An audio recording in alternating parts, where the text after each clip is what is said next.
U.S. is scheduled for elections very, very soon. How do you think Trump and Harris will differ on India policy? And do you think one is better for India? I don't think they'll differ very much on India policy. I don't know. You don't. I think there's, on both sides, there's basic acceptance of the relationship between these two countries. So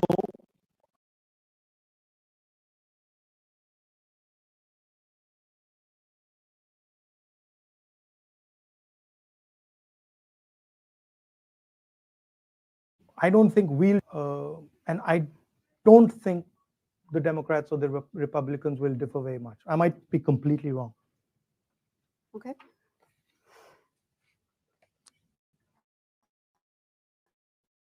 Okay. Certainly on the fundamental idea that India is a partner, I don't think there'll be any disagreement. Another one from the audience. Does the Congress Party believe that the caste census is the antidote to the BJP RSS Hindutva politics? And is the Congress acknowledging the way forward is a revival of the Mandal Kamandal discourse? No, I don't. I don't think we see it as anything to do with the BJP's policies. The Congress Party has always, right from even before independence, we've always fought for the idea that India should be a fair country, the idea that all India's citizens should be treated the same way, and so we feel very strongly that there is a very, very deep problem of participation, and we're going to address that problem. I don't see it as a mandal versus kamandal issue, and what we're saying is uh, different than the the idea of only reservations. What we're saying is we want a comprehensive understanding first of what's going on, Mhm. and then we're going to apply a series of policies to correct it, reservation being one of them. Right. We've also said that we're going to, somebody said, somebody misquoted me yesterday saying that I'm against reservations. I've been saying again and again and again, we're going to increase reservations beyond 50%. I'm not against reservations. But do you think they should be economic based? Our caste is a central issue in India. It's a fundamental issue in India. So uh, the question, look, uh, I don't think the idea of untouchability Mhm. exists anywhere else, right? Untouchability is way beyond an economic idea. It is, you simply cannot be touched, right? So I don't think it's only an economic idea. I think it's discrimination on many, many, many different axes. So your grandmother, Indira Gandhi, was instrumental in the liberation of Bangladesh, and Manmohan Singh government also had good relations with former Prime Can I Minister have some Sheikh water? Hasina. What's your perspective on the newly formed interim government in Bangladesh, and how do you see India's relationship with Bangladesh evolving? Do you think it should be party oriented or people oriented? I mean, we have a uh, old relationship with the people of Bangladesh, and you're right. Um, my grandmother was deeply involved um, with the creation of Bangladesh. Um, I think there are concerns in India about extremist elements in Bangladesh, and we share some of those concerns. However, uh, I'm confident that things will stabilize in Bangladesh, and that we would be able to have a relationship with the current government or any other government after that.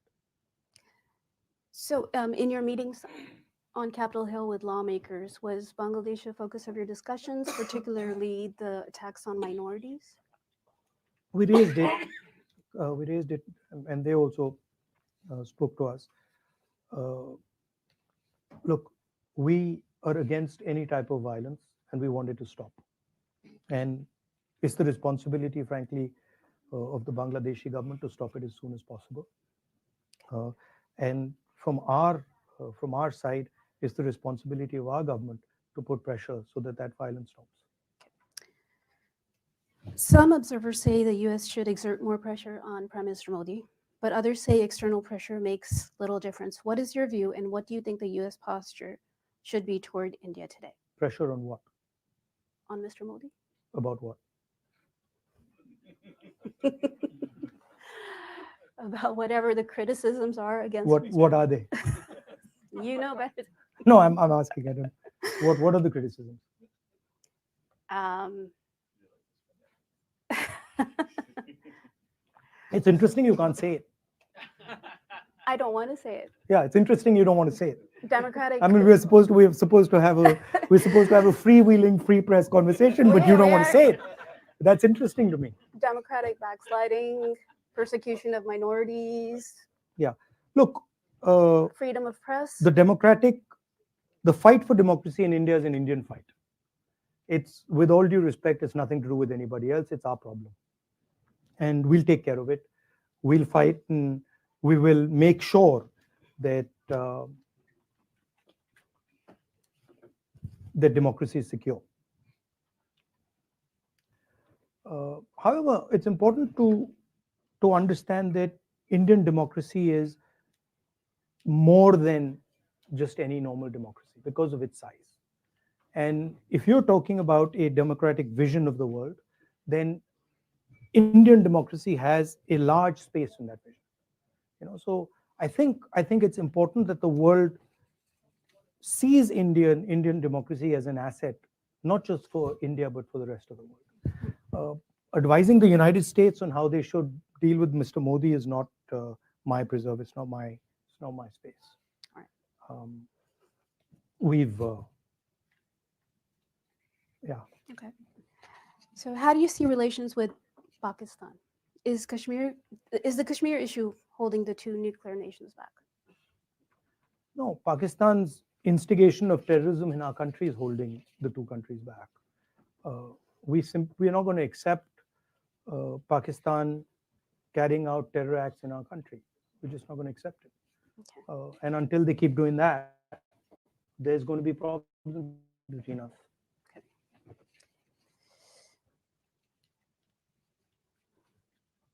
All right. I have a question from the audience, and they requested कि आप हिंदी में जवाब दीजिए. ठीक है? ठीक है. सवाल मैं इंग्लिश में पूछती हूँ. What is your stand on the Supreme Court judgment on subcategorization of the SC/ST reservation? Experts say it is unconstitutional. इसके बारे में हमारी पार्टी में चर्चा चल रही है, और हमने 2-3 ग्रुप्स बैठा रखे हैं जिस पे हमारी ये चर्चा चल रही है. अभी चर्चा जारी है. I'll translate in English, just so that everybody understands. She asked me about a particular judgment given by the Supreme Court, and it's a relatively complex judgment. So we have a internal group that is discussing the judgment, and so I told her that discussion is ongoing. We are discussing with experts within the Dalit community and also within our party and other parties. So that's an ongoing discussion. Sorry, so many questions. Well, yeah. All right. Huh? I do, and I'm not going to be able to get to all of them, but I did want to ask one. So Prime Minister Indira Gandhi is often seen as a defining figure in global women's political leadership, setting a precedent for a strong, decisive leadership at a time when few women held such roles, particularly in dealing with hostile neighbors. Given her legacy, how do you view the current state of women's leadership in global and Indian politics? And what lessons can be drawn from her approach in managing complex geopolitical challenges? I generally think women are better in positions of leadership than men. That's my position. I think they tend to be more sensitive, tend to have a longer term perspective. And so the more women in politics, the more women in business, the better it is. Okay. And we've been pushing that along quite aggressively in the Congress party and also in our political system. We did the entire Panchayati Raj Act, gave reservations to women, and then we were pushing the idea of reservations for women in Vidhan Sabhas and Lok Sabhas. So I'm a believer. I'm glad to hear. India has been standing with Israel recently on the Middle East. This is from the audience. How would you change that? No, I think what happened on the 7th of October was absolutely wrong. But I also think what Israel did and is doing, bombing innocent civilians, killing women and children, is absolutely wrong and should not be allowed to continue. Mm. I'm against violence of any kind, and certainly the scale of violence that Israel is deploying, the way it's deploying that violence, I don't agree with it. Do you think under Modi, And I actually think it's harming Israel. It's harming Israel more than it's helping them. do you think under Modi that India has managed the U.S.-China competition well? Well, if you call having Chinese troops in 4,000 square kilometers of our territory handling something well, then maybe. We've got Chinese troops occupying land the size of Delhi in Ladakh. I think that's a disaster. Media doesn't like to write about it. How would America react if, a neighbor occupied 4,000 square kilometers of your territory? Would any president be able to get away with saying that he's handled that well? So I don't think Mr. Modi's handled China well at all. I think there's no reason Chinese troops should be sitting in our territory. So before I move on to the final question,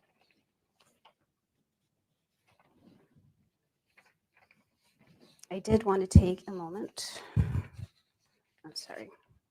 I have a lot of paper with me. All right. I wanted to take a moment just to thank our headliners, co-chairs, Donna Lanwin-Leger, Lori Russo, and Jed Judson. Also our tireless program manager, Cecily Scott Martin, and our executive director, Didi Saji, for putting this event together. And it's now my honor to present you with your second National Press Club mug. So you have okay, I was wondering what that was. So you have a Thank you. matching set I've now. got two now. You've got a matching set, right? Okay. So, all right. So they say pilots have a distant vision. They're sitting in one.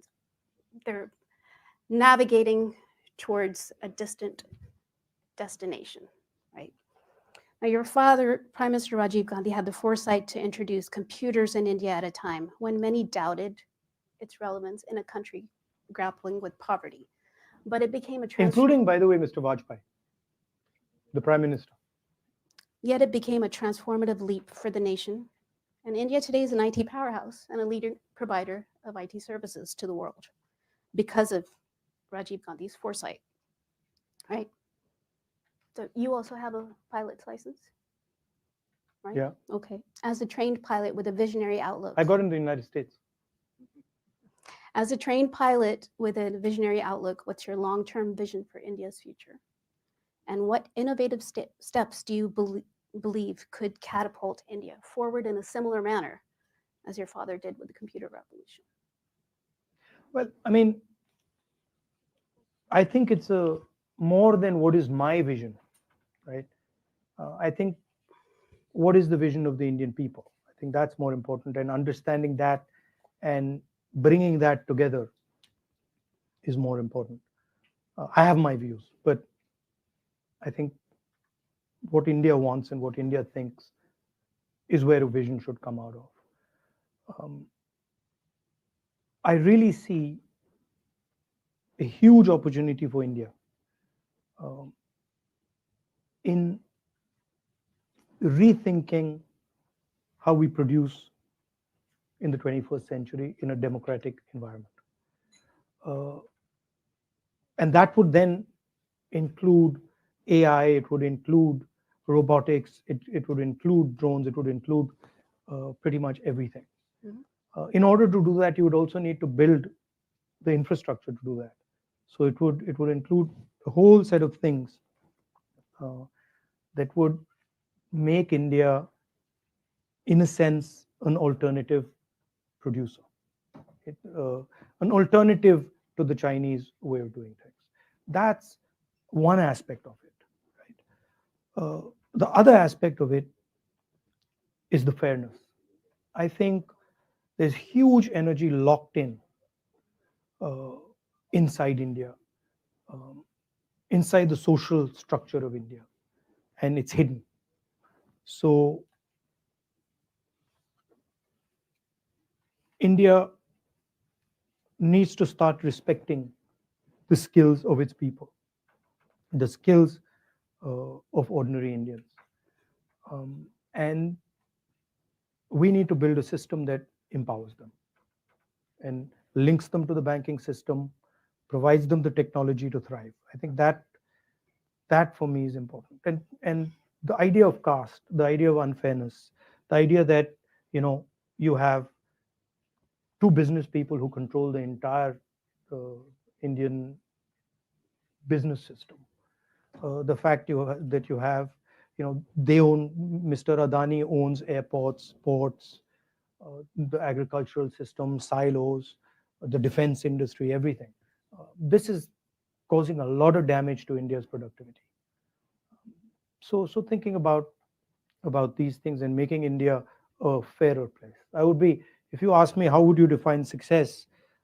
If I could make India even slightly fairer, I would say I've been quite successful. Um, and at another level, where I think we've been successful already, is fighting the idea of anger and hatred. You know, the fact that uh, our opposition, the RSS and the BJP, divide India, make one religion fight with another religion, spread hatred, spread anger, and providing an antidote to that, uh, introducing the word love into the conversation, which we did in the Bharat Jodo Yatra, and we did very successfully. I think that's very powerful step. And so pushing that further, deepening that, ideas of respect, humility, affection for all religions. I think that is something um, that we're going to push, and it's worked. I mean, we can see even the effect on our prime minister uh, was phenomenal. We are fighting the election, and we are putting pressure on him, and we pulled out the constitution. We used to earlier say that he's attacking the institutions, he's attacking the courts, he's attacking the media space, and we somehow it was not connecting. And then one day we pulled out the constitution, and in our speeches we started putting the constitution, and then it just it connected immediately. And we then realized that Indian people are not going to allow their constitution to be torn to pieces. And it was quite a beautiful thing, because as we went forward in this election, suddenly we were watching the prime minister, and we could see that the pressure was beginning to tell. And then at some point he just said, I'm non-biological, I talk directly to God. And so the illusion was broken, in a sense. Here's the prime minister of a modern country in the 21st century telling people that I speak to God, I'm different than everybody else. You are biological people, I'm a non-biological person, and I have a direct link to God. And that for us was game over. We knew that we had defeated the prime minister, right? And then the beautiful thing was, the first thing he did when he walked in to the Lok Sabha, um, and he was sworn in, he took the Constitution of India and he placed it in his head. So it was an interesting paradox. On one hand, he's destroying the Constitution, he's attacking the democratic structure, and then the Indian people have forced him to put it in his head. So that's India for you. That's Indian democracy for you. Yeah. Right. Well, Thank you. Mr. Gandhi, it's been a pleasure. Pandit Jawaharlal Nehru spoke at the press club late Indira Gandhi and Rajiv Gandhi. And you've spoken here twice. Yeah. So thank you. Always Thank a pleasure you. to have you Thank here. you. Thank you very much.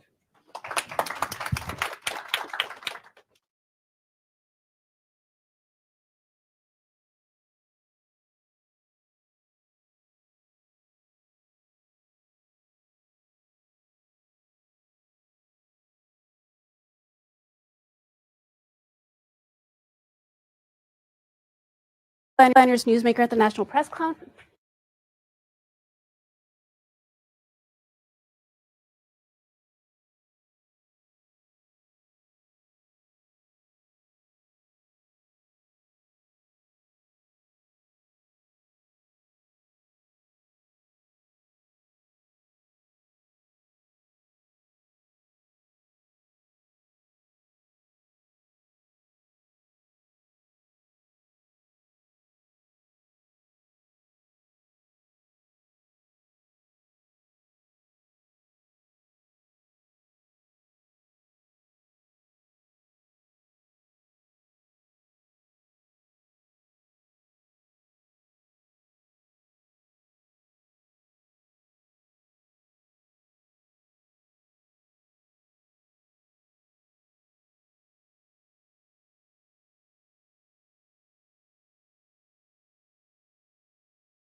Happens.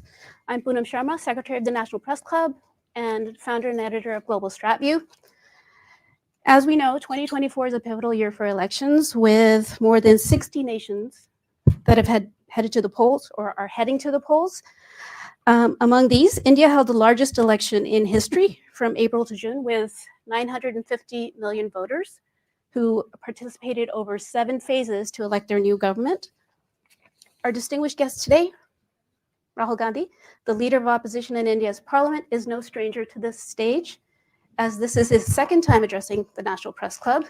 When he joined us in June 2023, he had been disqualified from the Indian parliament, a decision that was later overturned by the Supreme Court ruling in August of that year.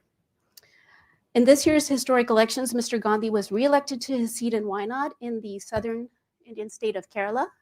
Raebareli, not Wayanad. No, but you did win from Wayanad, and also won in Raebareli, located in the northern Indian state of Uttar Pradesh.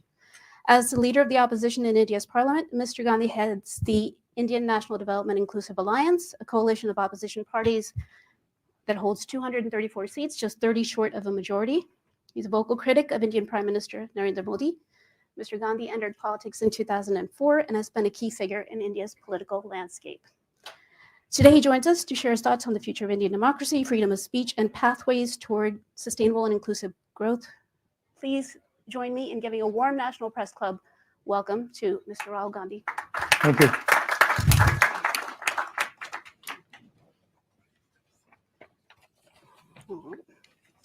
So, Mr. Gandhi, there has been a noticeable shift in public perception of you from being seen as a reluctant politician, if I may, to someone who can confidently handle political debates and navigate complex political issues. With the resurgence of Congress in the northern Indian state of Uttar Pradesh and a more open approach to working with regional parties, how do you view your personal and political transformation, and what factors have contributed to this change? No, I wouldn't call it. I wouldn't call it a transformation. A journey? Yeah, a journey. Mhm. I think politics in India changed very dramatically in 2014. We entered a phase of politics that we haven't seen in India before. Aggressive, attacking the foundations of our democratic structure. And so it's a tough fight. It's been a good fight. Um, and personally, of course, it has changed me. I wouldn't have ever imagined in before 2014, if you had come to me and said, look, you walk across from Kanyakumari to Kashmir, I would have just laughed at you. And I would have said, that's ridiculous. Mhm. But that was the only way left for the opposition in our country. Uh, Media was suppressed, institutions were controlled, agencies were attacking the opposition, governments were being overthrown.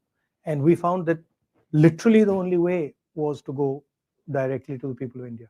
Okay, And that certainly changed me in fundamental ways. right. So you've done two marches across India. One was the Bharat Jodo Yatra, and the other one was the Nyaya Yatra. No, So one march, one march, yeah, okay, but one was on foot, one was on and foot. the other was uh, by car. So one went from South India all the way to Kashmir. Hmm. That was by foot. That was 4,000 kilometers. And the other one was from Manipur, which, as you know, is burning, to Maharashtra. Right. You've already sort of answered this, but I still want to ask, what inspired you to take these journeys? Well, I mean, at one level, we were forced politically to take, because all the instruments that normally work in a democracy, they just were not working. And the media was not working, the courts were not working, nothing was working. And so we said, okay, let's go direct, and we went, and it worked. It worked beautifully. Uh, that was at the political level and at my work level. But uh, at the individual private level, I always wanted to do it. I will always wanted, since I was small, since I was young, I always had this idea that I must, at some point in my life, uh, walk across my country and see what it's about. Well, what an experience, and what a marvelous thing to do. Um, so, as leader of the opposition in the Lok Sabha, how do you perceive your role evolving compared to your previous responsibilities? And what new challenges or opportunities do you foresee in this position? I mean, it's an extension of what I did earlier. There's an ideological war taking place in India between the Congress and our partners and the BJP and the RSS. They are two completely different visions of India. We believe in a plural vision, a vision where everybody has a right to thrive. All imaginations are free to roam.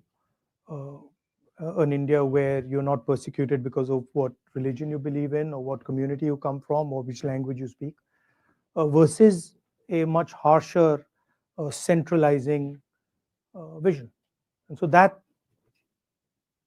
the landscape. And then we fight on that landscape, defend India's institutions, Mhm. defend the weaker sections in India, defend the lower castes, defend the tribals, minorities, defend poor people. And after the yatra, I feel uh, try to become the voice of as many people as you can. Mm, so for that, you have to go and understand what's going on. You have to go deep into sort of the agricultural world, the conflicts that are taking place there, into the financial system, into the tax system. Mhm. uh, so you have to in a sense go deep into it, talk to people, and then understand deeply what they're saying, and then transmit it. Right. So So you meant and at a broader level, provide a vision, uh, India alliance vision for the country, which is obviously going to be fundamentally different than the centralizing, uh, you know, monopolized vision that the BJP is presenting. okay. So you touched upon a couple of points. You just mentioned finance and the tax system. You spoke this morning that 17 secretaries take all financial decisions to run the country. No, 70. 70, okay. I'm sorry, 70. Apparently, only three of them are Dalits, and only one is a member of the minority. Now, All of them are Well, you've got the numbers wrong, Okay, but this is from let's the put it audience. let's so- put it that 90% of India okay. uh, is either tribal, lower caste, uh, or Dalit, Hmm. right, and or minority, and their participation in the governance of the country, Hmm. in the various institutions of the country, in the media of the country is lacking. And so, what we propose is a a survey to make transparent the reality of how power is shared in India, The caste the census. caste census. Okay. But just to stay on the same topic, um, all the secretaries are from the administrative service, correct? Now, the US Treasury has economists, the UK Treasury recruits people separately with expertise in economic policy making. But the Indian Finance Ministry is the domain of IAS officers, of which very few understand finance. Um, will you professionalize the finance ministry, liberate it from IAS officers who criticize it, and appoint a Dalit scholar like B.R. Ambedkar as No, finance I secretary? think that uh, look, the problem is much broader than that. Okay, the problem is about participation of weaker sections of lower castes, in particular Dalits, Mhm. across the board, right? So I'll shock you by saying that if you were to look at the top 200 corporates in India, and you were to look at their management teams, and you were to look at their CEOs, you wouldn't find anybody from the lower caste, right? You'd find only people from the upper caste. Um, Same with the Indian media. If you look at media, you'd find that it's the preserve of upper castes. You look at the influencers on social media, you look at the big columnists, you look at the people who control the media infrastructure. Again, it's the same issue, right? So there is a very small percentage of India which is controlling the entire infrastructure. What you're proposing doesn't actually solve that No, problem. I'm not proposing, I'm just asking. Yeah, what you're asking doesn't actually solve that problem.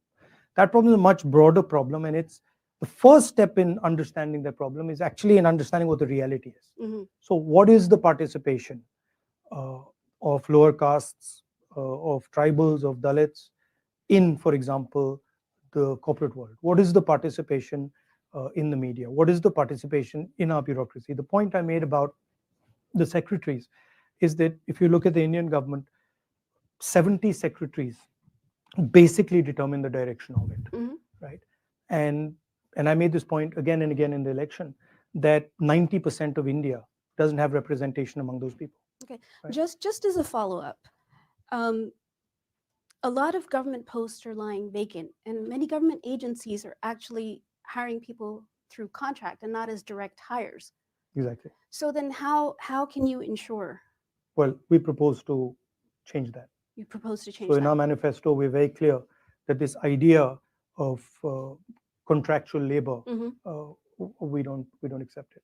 We're going to change it.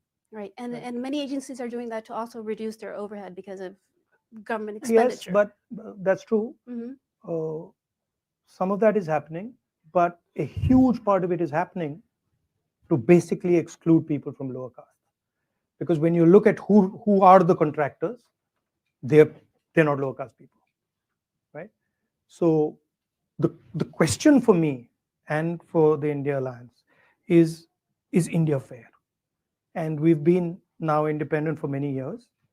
Uh, how far have we got? We have a constitution that says India needs to be a fair country, one man, one vote, equal participation for uh, all castes. But as an idea, caste is outlawed. And then when you look at the structure, the idea is very much there. So the first thing we want to understand is what is the extent to this? And that's literally getting data. It's the 21st century.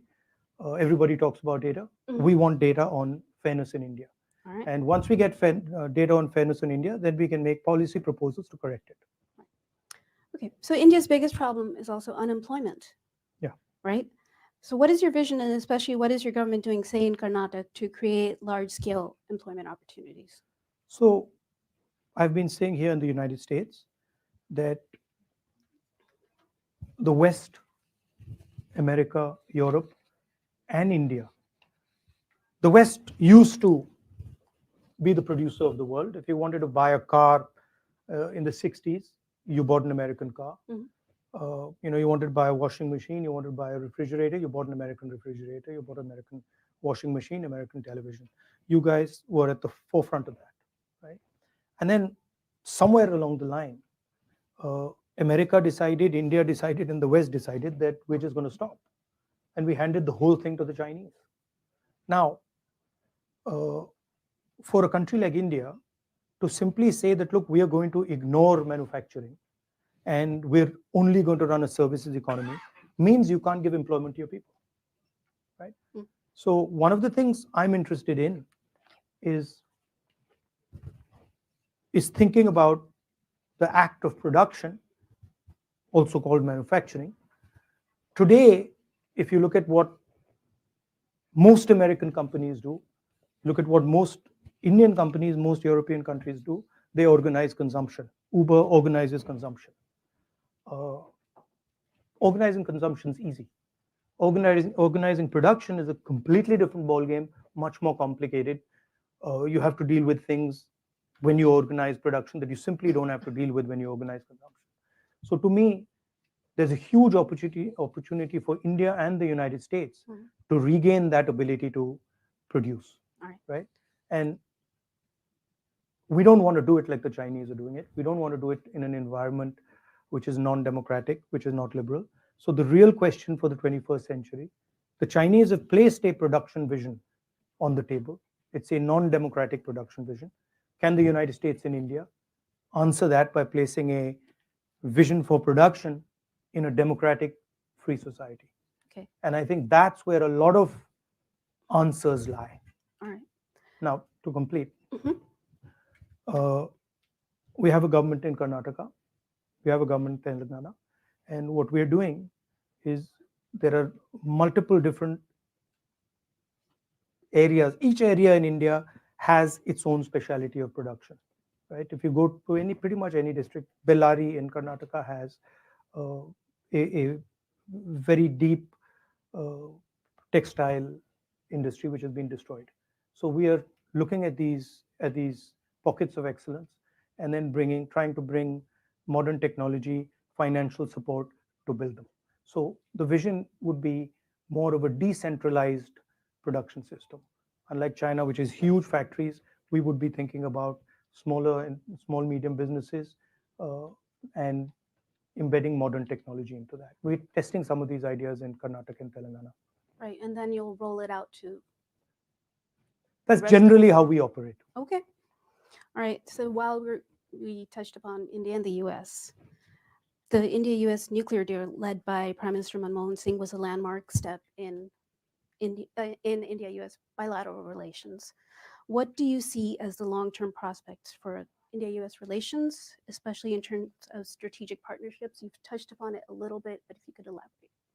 So there, there are two elements.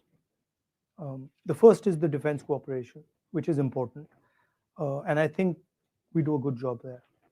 But then the second is what I touched on just now, which is China has placed in front of us a vision for production and prosperity in a non-democratic environment.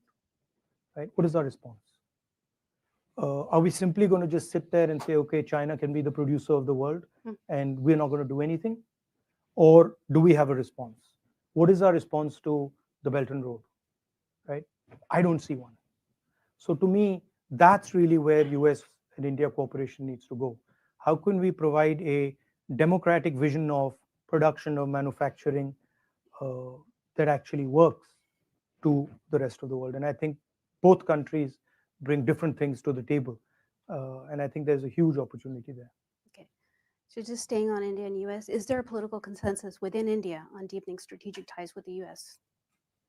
Yes, I mean, uh, I don't see a big diversion. I don't see Mr. Modi diverting very much from our uh, approach with the US, and I don't see ourselves changing direction very much from what he's doing. So I see continuity there. Um, I don't. I think everybody on both sides of the equation, everybody does accept the fact that the India-US relationship is key for both countries. Okay. One more on the US. With the backdrop of an increasingly assertive China, the ongoing Russia Ukraine conflict, and the crisis in Gaza, how do you view the role of the United States in global affairs? Um, I think you're a very powerful democracy. You believe in certain ideas on freedom, uh, on democratic participation, and I think that's important for the world. I don't like a world. I don't like a world where democracy were to disappear, were to weaken, right? So I think there you have a very important role to play. But standing on this side, I see challenges coming that, frankly, you've not faced before, um, and I don't think it's going to be that easy. The central question is, how do you challenge China on production and value addition, right? Um, China's strength comes from that. Yes, China has a strong military, but the military strength comes from that ability to produce.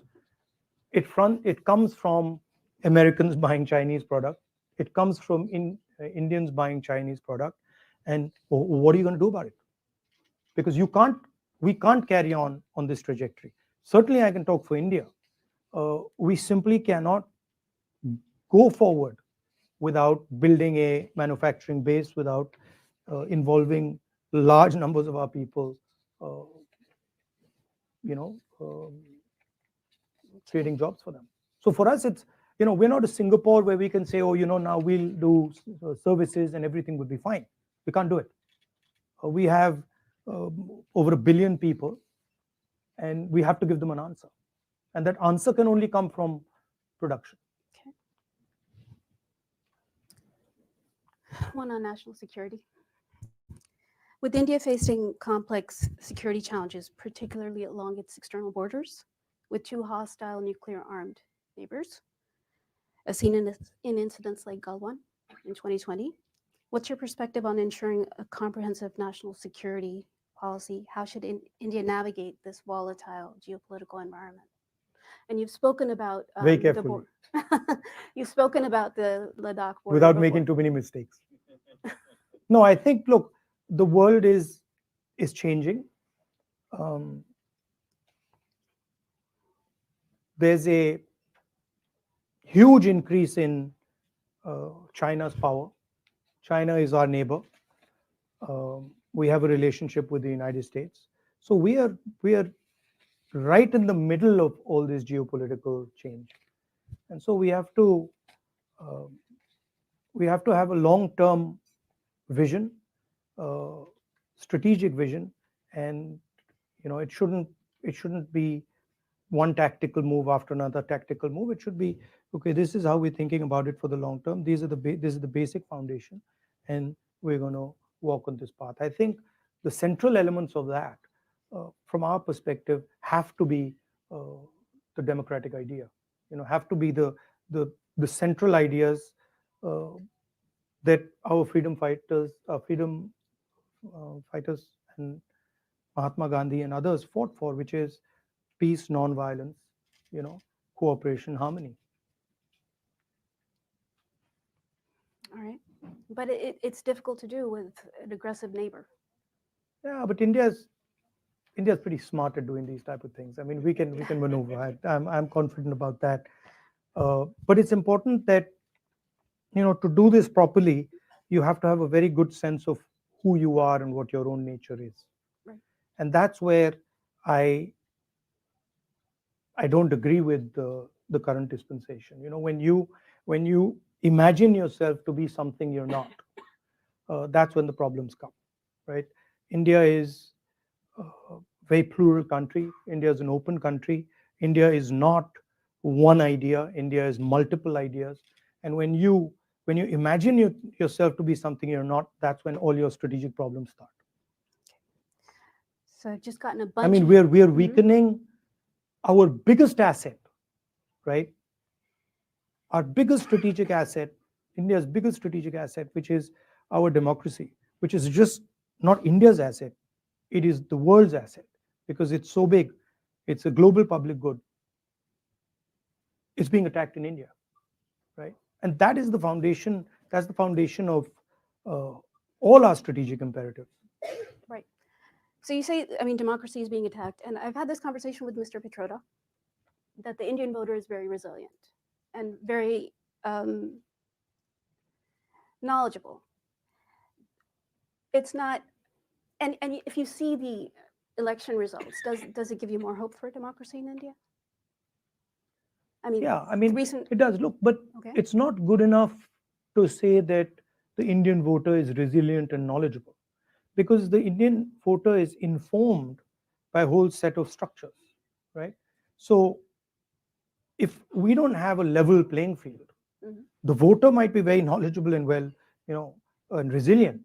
It doesn't really matter.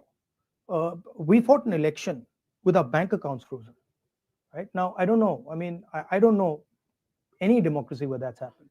Maybe, uh, that type of thing happens in a Syria or used to happen in Iraq. But we literally sat during our election and spoke to our treasurer, and he says, "Well, we have no money." Right now, you can have a resilient voter. You still need to run campaigns. You still need to have conversations. You still need to have meetings. Right? I've got 20 plus cases in me. I'm the only person in Indian history to get a prison sentence for defamation. Right? We have a chief minister who's in jail right now. So, I mean, one way of saying it is yes, the Indian voter is very resilient, and he stands like a rock. Absolutely, he does. But the Indian voter requires an architecture to work on, which is not there. But would you say that Indian democracy is resilient and it can't be broken? Well, I can say to you that Indian democracy for the last 10 years was broken. But it's And on a upward it's trajectory fighting now? back, but it was broken. I have seen um, the the government of Maharashtra just being taken away from us. So I've seen it with my own eyes. I've watched it as our legislators have been bought and hooked off and suddenly became BJP legislators. So Indian democracy has been under attack, has been very badly weakened, and now it's fighting back. And I'm confident that it'll fight back. Um, Okay. U.S. is scheduled for elections very, very soon. How do you think Trump and Harris will differ on India policy? And do you think one is better for India? I don't think they'll differ very much on India policy. I don't know. You don't. I think on both sides, there's basic acceptance of the relationship between these two countries. So I don't think we'll differ very much from Mr. Modi on this issue. Mhm. And I don't think the Democrats or the Republicans will differ very much. I might be completely wrong. Okay. Certainly on the fundamental idea that India is a partner, I don't think there'll be any disagreement. Another one from the audience. Does the Congress Party believe that the caste census is the antidote to the BJP RSS Hindutva politics? And is the Congress acknowledging the way forward is a revival of the Mandal Kamandal discourse? No, I don't think we see it as anything to do with the BJP's policies.